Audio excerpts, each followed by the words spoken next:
ഈശോയിൽ എൻ്റെ ഏറ്റവും പ്രിയപ്പെട്ട സഹോദരങ്ങളെ, മറ്റൊരു നോമ്പുകാലത്തിലാണ് നമ്മൾ ഈശോയുമായിട്ട് കൂടുതൽ അടുക്കാൻ വേണ്ടി നമുക്ക് കിട്ടിയിരിക്കുന്ന വലിയ അനുഗ്രഹത്തിൻ്റെ ദിവസങ്ങളാണ്. നമ്മൾ ഈ ദിവസങ്ങളിലൊക്കെ ഒത്തിരി സാക്രിഫൈസുകൾ എടുക്കുന്നുണ്ട്, ചില ഇഷ്ടങ്ങളൊക്കെ വേണ്ടെന്നൊക്കെ വെക്കുന്നുണ്ടല്ലോ. എന്തിനത്? പരമമായ ലക്ഷ്യം എന്താണ്?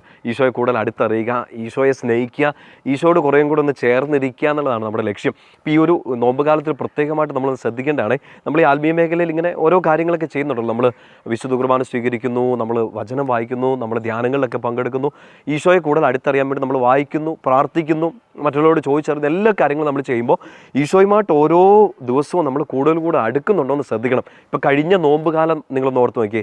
ഈശോയുമായിട്ട് ശരിക്കും നിങ്ങളെടുത്ത സാക്രിഫൈസുകൾ, നമ്മൾ വേണ്ടാന്ന് വെച്ച ചില കാര്യങ്ങൾ ശരിക്കും ഈശോയിലേക്ക് നമ്മൾ അടുപ്പിച്ചിട്ടുണ്ടോ എന്ന് നമ്മൾ ശരിക്കും ഒന്ന് ചിന്തിക്കണം.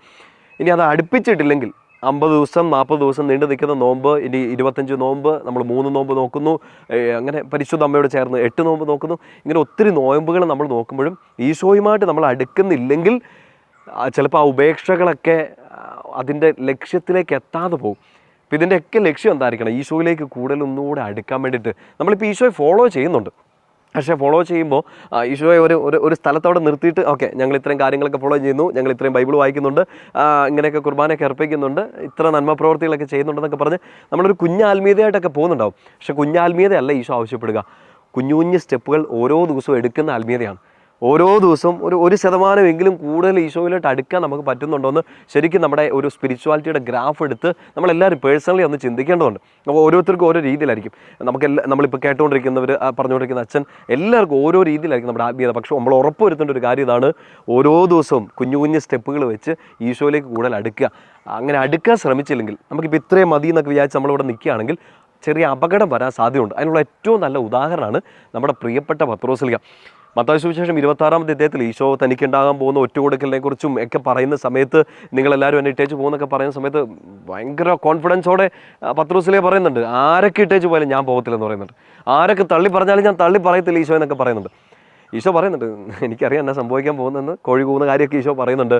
എൻ്റെ പ്രിയപ്പെട്ട സഹോദരങ്ങളെ, ആ രാത്രിയിലെ ഒരു അപകടത്തിൽ, ആ രാത്രിയിലെ ഒരു അപായ സൂചനയിൽ എല്ലാവരും അന്ന് ഇട്ടേച്ച് പോകുന്നുണ്ട്. പത്രോസ്ലീഹയെക്കുറിച്ച് നമ്മളിങ്ങനെ വായിക്കുകയാണ്. മത്തായി സുവിശേഷം 26-58 പത്രോസ് അകലെയായി ഈശോയെ അനുഗമിച്ചു എന്നുള്ളത്. ഈശോയെ അനുഗമിച്ചു എന്നുള്ളത് നല്ലതാണ് കേൾക്കാൻ.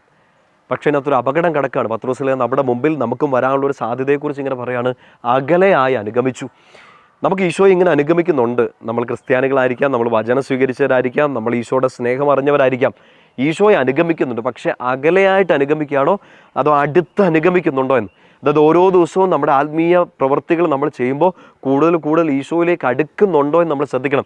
ഇല്ലെങ്കിൽ ഈശോയെ ഒരു സൈഡിലേക്ക് വെച്ച് എൻ്റെ ആവശ്യങ്ങളൊക്കെ സാധിക്കാൻ, എനിക്ക് ചിലപ്പോൾ ഒരു സങ്കടം വരുമ്പോഴത്തേനും ഓടിച്ചെല്ലാൻ, അത്രയും മാത്രം ഒരു അത്യാവശ്യം എനിക്ക് ആവശ്യമുള്ള സമയത്ത് തുറക്കാനുള്ള ഒരു അലമാരി, ഒരു ബോക്സ് ആയിട്ട് ഈശോയെ വെക്കുകയാണെങ്കിൽ പത്രോസിലേക്ക് പറ്റിയൊരു അപകടം നമുക്ക് പറ്റാൻ സാധ്യതയുണ്ട്. അകലെയായി അനുഗമിക്കുന്നുണ്ടല്ലോ എന്ന് വിചാരിച്ചുകൊണ്ടിരിക്കരുത്.